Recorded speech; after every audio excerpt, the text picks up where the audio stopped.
Subscribe करंतु एबे हम चैनल को आउ प्रेस करंतु बेल आइकन को जहा द्वारा लेटेस्ट वीडियो नोटिफिकेशन आपण मानकु सर्वप्रथमे मिली जिवो। नमस्कार बंधुगण, ओम नमः शिवाय।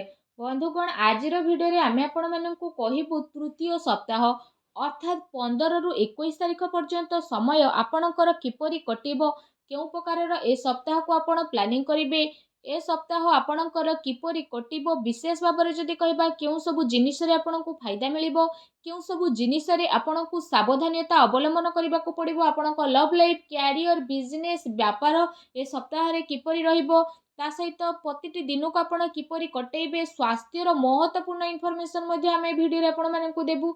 आ वीडियो शेष रे आमे आपण मानकु किछि उपाय विषय मध्ये कहबो, जहा द्वारा आपण ए सप्ताह को आहुरी अधिक भलो आ महत्वपूर्ण भरा साब्यस्त करि परिबे। आगो को वीडियो आरंभ करबा पूर्वरु हमर आपणकु रिक्वेस्ट, जदि आपण हमर ए चैनल रे नुआ आछंती चैनल को सब्सक्राइब करंतु, सांगरे नोटिफिकेशन रो बेल को मध्ये ऑन करंतु, जहा द्वारा समय समय देश नुआ नुआ वीडियो रो नोटिफिकेशन आपणक पाखरे पहुंची जिवो। आसंतु जानिबा किपरि रहइबो आपणक पई तृतीय सप्ताह अर्थात 15 रु 21 तारिख पर्यंत समय।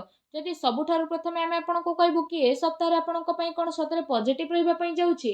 जदि विशेष भाବରେ कहबा फ्रेंड्स, ए दिन रे कोनोसी राजनीति लोकंक सहित आपणकर साक्षात हेबो, आ ए सप्ताह रे आपणक लोकप्रियता बढ़िबो।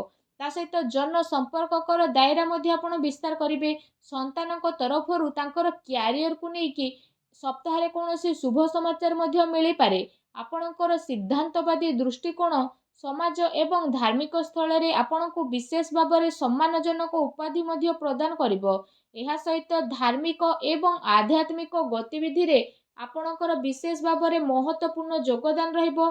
प्रॉपर्टी संबंधित कोनोसी अटकी थिबा कार्य पूरा हेबार मध्ये संभावना बनुछि।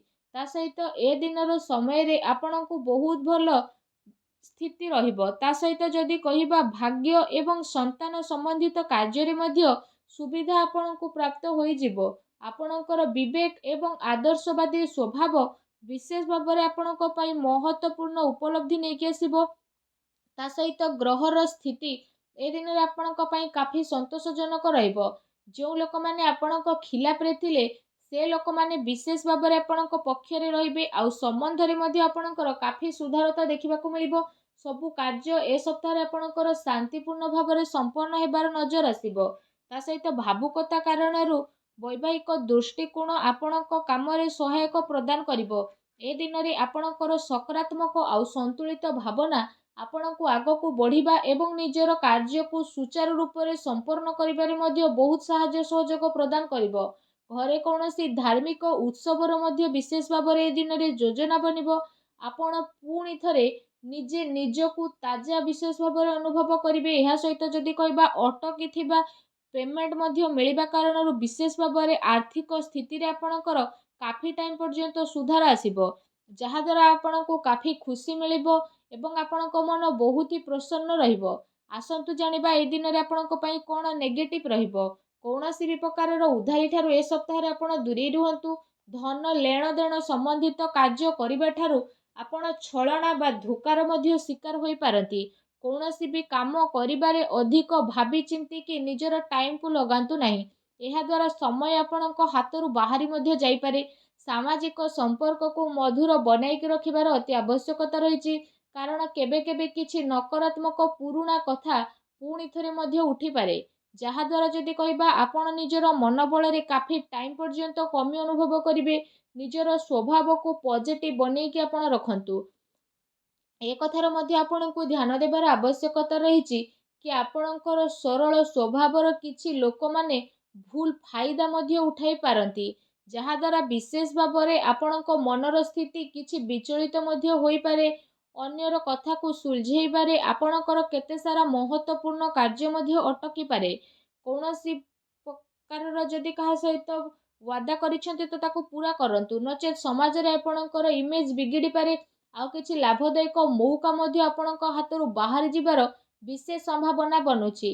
एहा सहित जदि कहिबा देखा देखी प्रक्रिया रु आपण दूरी के रुहंतु। ए समय रे धन संबंधित किछि नुकसानदायक स्थिति मध्ये हेबो, जहा द्वारा जदि कहबा कोनोसी भी प्रकारर निवेश को आपण ए समय रे बाहर करि दियंतु। संपत्ति संबंधित विवादीय मामला रे ଧ୍ୟାନ ରଖନ୍ତୁ କି ଭାଇଙ୍କ ସହିତ ସମ୍ବନ୍ଧ ଆପଣଙ୍କର ଖରାପ ନ ହେଉ। ପିଲାଙ୍କର ଗତିବିଧିରେ ଧ୍ୟାନ ରଖିବାର ଅତି ଆବଶ୍ୟକତା ରହିଛି। ତାଙ୍କର କୌଣସି ଭୁଲ ଆଦତ ବା ସଙ୍ଗତି ଆପଣଙ୍କୁ ପ୍ରୋବ୍ଲେମରେ ପକାଇପାରେ। ସେସବୁକୁ ସକାରାତ୍ମକ କାର୍ଯ୍ୟରେ ଆପଣ ନ୍ୟସ୍ତ କରିବା ଅତି ଆବଶ୍ୟକ ରହିଛି, ଯାହା ତାଙ୍କର ଭବିଷ୍ୟତ ପାଇଁ କାଫି ଲାଭଦାୟକ ସିଦ୍ଧ ହେବ। ଆସନ୍ତୁ ଜାଣିବା ଏ ଦିନରେ ଆପଣଙ୍କର ଲଭ୍ ଲାଇଫ୍ କିପରି ରହିବ। ଘରର ମାହୋଲ ଅନୁଶାସିତ ଏବଂ ଖୁସିଭରା ମଧ୍ୟ ରହିବ।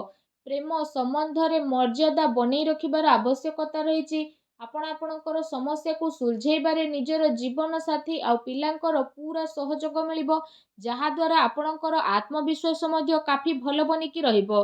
ଅତି ସମ୍ପର୍କୀୟ ଲୋକଙ୍କ ସହିତ ମେଳ ମେଳାପ ଏବଂ ବୁଲାବୁଲିର ଏ ସପ୍ତାହରେ ଆପଣଙ୍କର ଛୋଟ ମୋଟ ପ୍ରୋଗ୍ରାମ ବନିପାରେ, ଯାହାଦ୍ୱାରା ଘର ପରିବାରର ବାତାବରଣ ଆପଣଙ୍କର ଖୁସିଭରା ଆଉ ସୁଖଦପୂର୍ଣ୍ଣ ରହିବ। ଆସନ୍ତୁ ଜାଣିବା ଏ ସପ୍ତାହରେ ବିଶେଷ ଭାବରେ ଆପଣଙ୍କ ବ୍ୟବସାୟ କ୍ୟାରିୟର କିପରି ରହିବ। ଯଦି କହିବା କାର୍ଯ୍ୟସ୍ଥଳରେ ନିଆଯାଇଥିବା ଠୋସ୍ ନିର୍ଣ୍ଣୟ ଆପଣଙ୍କ ପାଇଁ ବହୁତ ଭଲ ରହିବ ଆଉ ସଫଳତା ମଧ୍ୟ ଆପଣଙ୍କୁ ଅବଶ୍ୟ ମିଳିବ। ଏ ଦିନରେ ମାର୍କେଟିଂ ତଥା ପେମେଣ୍ଟ କଲେକ୍ଟ କରିବା ଯେଭଳି କାର୍ଯ୍ୟରେ ଆପଣ ଆପଣଙ୍କ ଟାଇମକୁ ସ୍ପେଣ୍ଡ କରିବେ, ସେୟାର ଏବଂ ରିସ୍କ ପ୍ରଭୃତି କାର୍ଯ୍ୟରେ ବିଶେଷ ଭାବରେ ଦୂରେଇକି ରୁହନ୍ତୁ। ଆପଣଙ୍କ ସହ ଛଳନା କିମ୍ବା ଧୋକାଧଡ଼ି ମଧ୍ୟ ହୋଇପାରେ। ଚାକିରିରେ କୌଣସି ପ୍ରକାରର ସ୍ଥାନ ପରିବର୍ତ୍ତନ ବିଶେଷ ଭାବରେ ଆପଣଙ୍କ ପାଇଁ ଯୋଗ ବନୁଛି। କାର୍ଯ୍ୟସ୍ଥଳରେ କୌଣସି ପଡ଼ୋଶୀଙ୍କ ଦ୍ୱାରା ଲଢ଼େଇ ଝଗଡ଼ା ଯେପରିର ସ୍ଥିତି ମଧ୍ୟ ବନିବ। କିଛି କାନୁନି ବା ନିବେଶ ସମ୍ବନ୍ଧିତ ବିଶେଷ ଭାବରେ ଜଟିଳ କାମର ଆପଣଙ୍କୁ ସାମ୍ନା ମଧ୍ୟ କରିବା ପାଇଁ ପଡ଼ିବ। ବ୍ୟବସାୟିକ କାର୍ଯ୍ୟ ପ୍ରଣାଳୀରେ ପରିବର୍ତ୍ତନ ଆଣିବା ଆପଣଙ୍କ ପାଇଁ ଅତି ଆବଶ୍ୟକ ରହିଛି, ଯାହା ପାଇଁ ଆହୁରି ଅଧିକ ବେହତରିନ ପରିଣାମ ଆପଣଙ୍କୁ ହାସିଲ ମଧ୍ୟ ହେବ। ତା ସହିତ ବ୍ୟବସାୟିକ ପ୍ରତିଷ୍ଠାନରେ ଅନୁଭବୀ ଆଉ ପରିବାରର ବରିଷ୍ଠ ଲୋକଙ୍କର ଅନୁମତି ଏବଂ ସହମତି ଦ୍ୱାରା କାର୍ଯ୍ୟ କରିବା ଦ୍ୱାରା ଆପଣଙ୍କର କାଫି ସମସ୍ୟା ବହୁତ ଆସାନୀରେ ସୁଲଝି ମଧ୍ୟ ଯିବ। ଧନ ଲେଣଦେଣ ସମ୍ବନ୍ଧିତ କାର୍ଯ୍ୟରେ ଅଚାନକ କୌଣସି ଲାଭଦାୟକ ସ୍ଥିତି ମଧ୍ୟ ଆପଣଙ୍କର ବନିବ, ଯାହାଦ୍ୱାରା ଆପଣଙ୍କୁ କାଫି ଖୁସିର ଅନୁଭବ ହେବ। କାର୍ଯ୍ୟକ୍ଷେତ୍ରରେ ଯାହା ଆପଣ ପରିବର୍ତ୍ତନ ସମ୍ବନ୍ଧିତ ଯୋଜନା ବନଉଥିଲେ, ତ ସେସବୁ ଉପରେ ରାଜ କରିବାର ଉଚିତ ସମୟ ଏବେ ଆସିନାହିଁ। ଏ ସମୟରେ ଆପଣ ନିଜର ଅଧିକତମ କାର୍ଯ୍ୟ ଊର୍ଜା ନିବେଶରେ ଲଗାନ୍ତୁ। ବର୍ତ୍ତମାନର ଗତିବିଧିରେ ଆପଣ ନିଜର ଧ୍ୟାନ କେନ୍ଦ୍ରିତ କରନ୍ତୁ। ଏହା ଆପଣଙ୍କ ପାଇଁ ବହୁତ ହି ଭଲ ରହିବ। ଆସନ୍ତୁ ଜାଣିବା ଆପଣଙ୍କର ସ୍ୱାସ୍ଥ୍ୟ ଏ ସପ୍ତାହରେ କିପରି ରହିବ। ଯଦି କହିବା ଏ ସପ୍ତାହରେ ଆପଣଙ୍କ ସ୍ୱାସ୍ଥ୍ୟ ବହୁତ ଭଲ ରହିବ, କିନ୍ତୁ ପୁଣି ଦିନଚର୍ଯ୍ୟାକୁ ବ୍ୟବସ୍ଥିତ ବନେଇକି ରଖିବା ଆପଣଙ୍କ ପାଇଁ ଅତି ଆବଶ୍ୟକତା ରହିଛି। ଏହା ପାଇଁ ଆପଣ ଆପଣଙ୍କର ଖାଦ୍ୟପେୟରେ ଧ୍ୟାନ ଦିଅନ୍ତୁ। ତା ସହିତ ଆପଣ ଆପଣଙ୍କ ସ୍ୱାସ୍ଥ୍ୟକୁ ଆହୁରି ଅଧିକ ଭଲ ରଖିବା ପାଇଁ ପ୍ରତ୍ୟେକ ଦିନ ଯୋଗ କରନ୍ତୁ, ବ୍ୟାୟାମ କରନ୍ତୁ ଏବଂ ସୁସ୍ଥ ରୁହନ୍ତୁ। ଆସନ୍ତୁ ଜାଣିବା ଏ ସପ୍ତାହରେ ଆପଣଙ୍କ ପାଇଁ କ'ଣ ବିଶେଷ ଉପାୟ ରହିଛି। ଏ ସପ୍ତାହରେ ବିଶେଷ ଭାବରେ ମା ଲକ୍ଷ୍ମୀଙ୍କର ପୂଜା ଆରାଧନା କରନ୍ତୁ, ଛୋଟ ପିଲାଙ୍କୁ ଚକୋଲେଟ୍ ଦିଅନ୍ତୁ, ସାବୁଦାନାର କ୍ଷୀରି ବନାନ୍ତୁ। ତା ସହିତ ସେ କ୍ଷୀରିରେ ଆପଣମାନେ ଚିନି ବଦଳରେ ମିଶ୍ରି କରନ୍ତୁ। ଆଉ କ୍ଷୀରି ଯେତେବେଳେ ପ୍ରସ୍ତୁତ ହୋଇଯିବ, ତ ସେଥିରେ ଆପଣ ଅଳ୍ପ ଟିକେ କେଶର ପକାନ୍ତୁ। ଆଉ ତାପରେ ଆପଣ ସେ କ୍ଷୀରିକୁ ସବୁଠାରୁ ପ୍ରଥମେ ମା ଲକ୍ଷ୍ମୀଙ୍କ ପାଖରେ ଭୋଗ ଲଗାନ୍ତୁ। ଏହାପରେ ଆପଣ ସେ କ୍ଷୀରିକୁ ମା ଲକ୍ଷ୍ମୀଙ୍କ ସମର୍ପଣ କରିକି ଗରିବ ଲୋକଙ୍କ ଭିତରେ ବାଣ୍ଟି ଦିଅନ୍ତୁ। ଏପରି କରିବା ଦ୍ୱାରା ମା ଲକ୍ଷ୍ମୀ ବହୁତ ଶୀଘ୍ର ପ୍ରସନ୍ନ ହେବେ ଏବଂ ଆପଣଙ୍କର ସମସ୍ତ କଷ୍ଟକୁ ଦୂର କରିବେ। ମା ଲକ୍ଷ୍ମୀଙ୍କୁ ଭଲ ପାଉଥିଲେ ସଚ୍ଚା ଦିଲରେ କମେଣ୍ଟ ବକ୍ସରେ ଜୟ ମା ଲକ୍ଷ୍ମୀ ଅବଶ୍ୟ ଲେଖନ୍ତୁ ଓ ଭିଡ଼ିଓକୁ ଲାଇକ୍ ଆଉ ସେୟାର କରିବା ପାଇଁ ଆଦୌ ବି ଭୁଲନ୍ତୁ ନାହିଁ। ଧନ୍ୟବାଦ।